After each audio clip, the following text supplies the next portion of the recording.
আলোচনায় আছি ইত্তাকুল্লাহ, আল্লাহর ভয়। আল্লাহ মাকাসিদুল হাসানা আব্দুর রহমান সাহাবী রাহমাতুল্লাহ আলাইহি উনি একটা ঘটনা নিয়ে এসেছেন। কি ঘটনা? মিশর দেশে দুই ভাইয়ের সংসার, বড় ধনী ধনাঢ্য পরিবার, বড় ধনী পরিবার, বাপ মা কেউ নেই।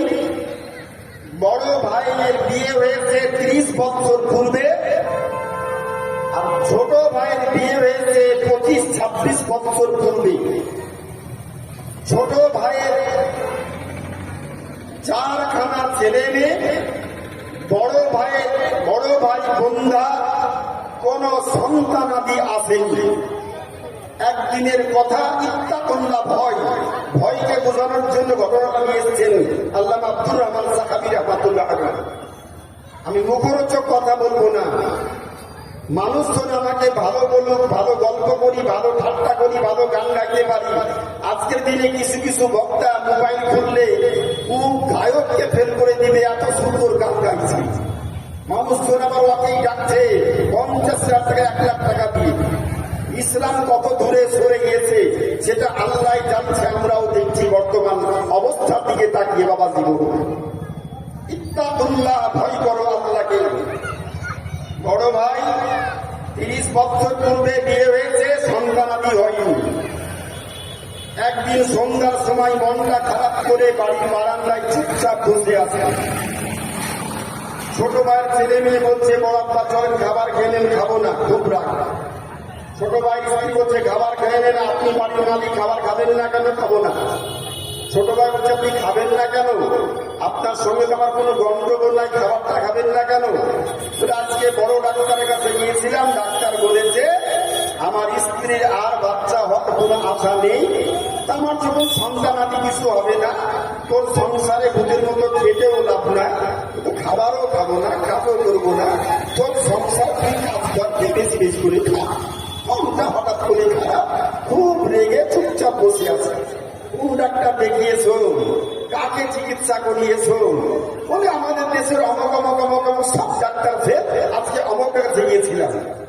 ছোট ভাই বলছে, আচ্ছা আমাদের দেশে পার্শ্ববর্তী দেশ, আমাদের দেশের মধ্যে একজন ডাক্তার আছে, যেই ডাক্তারের নাম হচ্ছে কাজী লোকমান হাকিম। তার কাছে গিয়েছো? ওর কাছে যাওয়া হয়নি। বিরাট কবিরাজ, ওর কাছে গেলেই ও সঠিক ট্রিটমেন্ট করবে। মরলে বড় ডাক্তারের কাছে মরা ভালো। আজ খাবারটা খেয়ে নাও, কালকে সকালবেলা আমরা সবাই যাবো ওর কাছে। ঠিক আছে। ছোট ভাইয়ের কথা শুনে খাবার খেয়ে নিল।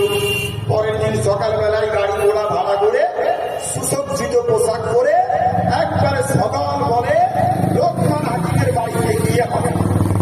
লোকমান হাকিম বেচারা যদু করে জোরে নামাজ পড়ার পর আপনি বারান্দায় বসে আছে, দেখছে লোকজন গাড়ি থেকে নামছে। ভাবছে আমি তো ডাক্তার কবিরাজ, এদের মধ্যে রুগীটাকে, রুগী হলেও তো একটু উস্কো খুস্কো ধুলো বালি মাখা থাকবে, একটু মালিন্যতা ভাব থাকবে।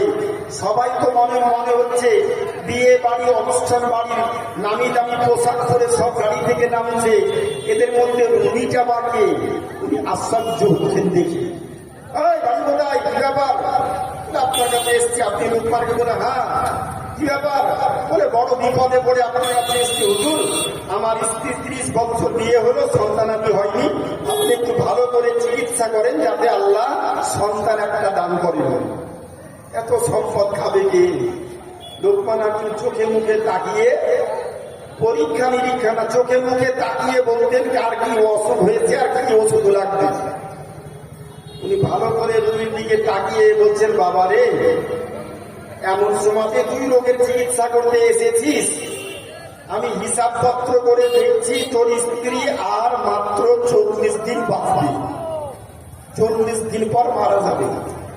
এই অবস্থায় এসেছিস বাচ্চা নেওয়ার চিকিৎসা করতে, আমি কি ওষুধ দিব? বাচ্চা নেওয়ার চিকিৎসার ওষুধ দিব? নেই তো 40 দিন পর মরে যাবে, আমি কি ওষুধ দিব ওটাই ভাবছি। বাবারে, এই সময়তে এই চিকিৎসা আমার দ্বারাই সম্ভব না। বাড়ি আচ্ছা, যদি কোনো ডাক্তার কোনো রোগীকে বলে তুমি 3 দিন পর মারা যাবে, বাড়ি থেকে ভালো মন্দ খাও না, রোগী বাড়িতে এসে ভালো মন্দ খাবে তো? হবে না? মরেই তো যাবো, তো খাবি খাবার ছেড়ে দিবি, মরেই তো যাবো, খেয়ে কি করবো? বলে না খাও, বলে না খাবো না, খাবো না, মরেই তো যাবো। রোগীর সামনে ডাক্তার বলছে 40 দিন বাঁচবি। এত আনন্দ খুশিতে ডাক্তার চিকিৎসা করতে গিয়েছে, কিন্তু মনটা খারাপ করে খুব মমস অবস্থায় রোগীকে নিয়ে বাড়ির দিকে ফিরল সেই ধনী পরিবারের ব্যক্তি। আত্মীয় স্বজনের মধ্যে সংবাদ পৌঁছে গেল, অমকের ভাতিজি, অমকের ভাইজি, অমকের বিবি, অমকের ভাগ্নি ভাগ্নি, বিভিন্ন জন আত্মীয় সূত্রে সংবাদ পৌঁছালো লোকমান হাকিম মরেছে, 40 দিন বাঁচবে। আর স্বামী বলছে স্ত্রী যখন মরেই যাবে সম্পদ রেখে লাভটা কি হবে? সম্পদ সকালবেলায় বড় বড় দেখছি হাড়ি চাপিয়ে রান্না করার লোককে খাওয়া, মরেই তো যাবে, তো সম্পদ রেখে আমার লাভটা কি হবে? এত বলতে ভালোবাসি, খাওয়াতে শুরু হলো, ভালো মন্দ আছে, খাবার খাও, খাবার খাও, খাবে না, কিচ্ছু খাই না। 1 দিন 2 দিন 30 দিন পার হলো, 35 দিন পার হলো, শুধু পানি আর অন্য কোনো খাবার নাই। তাহাজ্জুদের নামাজ, চাস্তের নামাজ, আওয়াবিন নামাজ, নফল নামাজ, অমুক নামাজ, দিনের বেলায় রোজা, সব সমাজে আল্লাহ আল্লাহ আল্লাহ আল্লাহ আল্লাহ আল্লাহ আল্লাহ আল্লাহ তসবিহ তাহমিদ জিকিরে ব্যস্ত। মরেই তো যাবো, একটু ভালো মন্দ কাজটা করেই নিই।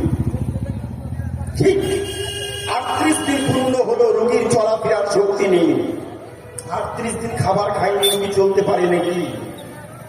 39 দিন হলো, 40 দিন সকালবেলায় নিকট আত্মীয় স্বজন, মা বোন খালা ফুপু সব কাছাকাছি এসে তার মাথার কাছে সুন্দর করে সকালবেলায় গোসলটা করিয়ে দিয়ে, ভালো পোশাক করিয়ে দিয়ে, বিছানায় ভালো চাদরটা দিয়ে তাকে শুইয়ে দিয়েছে উত্তর দক্ষিণ করে। আজকে মেয়েটা মরে যাবে। কে বলেছে?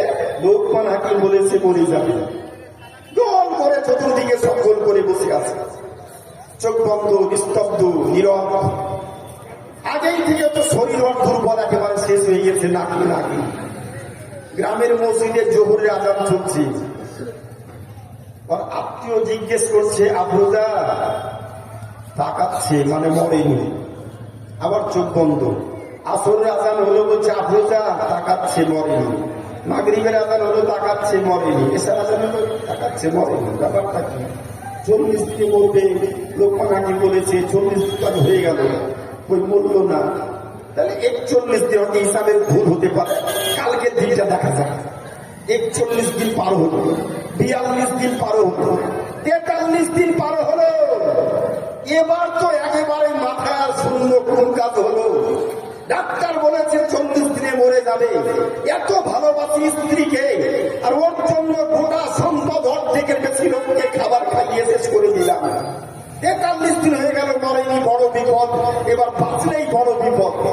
লাঠি ঠাঙা নিয়ে লোকজন নিয়ে লোকমান হাকিমের বাড়িতে রোগীকে খাটিয়াতে করে, রোগীর তো চলার শক্তি নাই, খাটিয়াতে করে কাঁধে করে নিয়ে গিয়ে হাজির লোকমান হাকিমের বাড়ির সামনে গিয়ে হাজির। যখন খাটিয়া থেকে নামাচ্ছে, লোকমান হাকিম দেখছে আর মুচকি মুচকি হাসছি। আচ্ছা বলুন তো, রোগীর দিকে তাকিয়ে যদি এভাবে দেখে কোন আপনার প্রসূতি বিভাগের ডাক্তার, গাইনো সার্জেন যদি কোনো মেয়ের চিকিৎসা করতে গিয়ে বারবার দেখে আর হাসে, তো পরিবার লোকের রাগ হবে না? আচ্ছা বেদক ডাক্তার তো চিকিৎসা করতে করতে ও হাসছে কেন? দেখছে আর হাসছে, দেখছে আর হাসছে। আপনি হাসছেন কেন? আপনার আজকে ব্যবস্থা নিব। আপনি বলেছেন 40 দিনে মারা যাবে, 43 দিন হয়ে গেল, এখন আমার বউ মরেনি। আপনি কোন চিকিৎসা করেছেন? লোকমান হাকিম বলছে, বাবারে, আমি হিসাব করেই সঠিক চিকিৎসা করেছি। আমি এই কারণে হাসছি, তোর স্ত্রীর সৌন্দর্য লাবণ্যতা দেখে আমি হাসছি না, বরং আমি এই কারণে হাসছি যে আমার ওষুধে কাজ হয়েছে, আমার ওষুধে কাজ হয়েছে। আপনি তো কোনো ওষুধই দেননি। বলে না না, ওষুধ আমি দিয়েছি। ওই ওষুধ দিয়েছেন, আপনি বলেছেন 40 দিনে মারা যাবে। বলে আমার ওষুধ চাইছিল, ওষুধের নাম হচ্ছে মরণ। ওষুধের নাম মরণ। ভালো ভিটামিন প্রোটিন ভালো মন্দ খেয়ে খেয়ে তোমার স্ত্রীর গর্ভাশয়ে এমন ভাবে চরম জমেছে, যদি বলতাম তোমাকে গর্ভাশয়ে চরম জমেছে, যার কারণে বাচ্চা আসছে না, বাচ্চা দাঁড়াতে তুমি ভিটামিন প্রোটিন খাবে না, তুমি মাছ মাংস ডিম খেতে না। ধনী মানুষ প্রতিদিন সকাল হলে 200 গ্রাম করে কাজু বাদাম খেতে, জীবনে চরক ধরতো না, অসুখ কোনদিন ভালো হতো না। হিসাব করে দেখলাম একমাত্র ওষুধ হচ্ছে মরণ। আমার মরণ ওষুধে 40 দিন খাবার খাওয়া ছেড়ে দিয়েছে, ভিটামিন প্রোটিন কিছু খাইনি। তোমার স্ত্রীর গর্ভাশয়ে যে চরক ছিল, চরক পুরো ঝরে গিয়েছে, অসুখ পুরো ক্লিয়ার হয়ে গিয়েছে। এখন যাও ডাক্তার চিকিৎসা করো, ওষুধপত্র খাও, ভিটামিন খাও, সংসার করো, আল্লাহ সন্তান দিবে, আল্লাহ সন্তান দান করবে, আর কোনো সমস্যা নেই।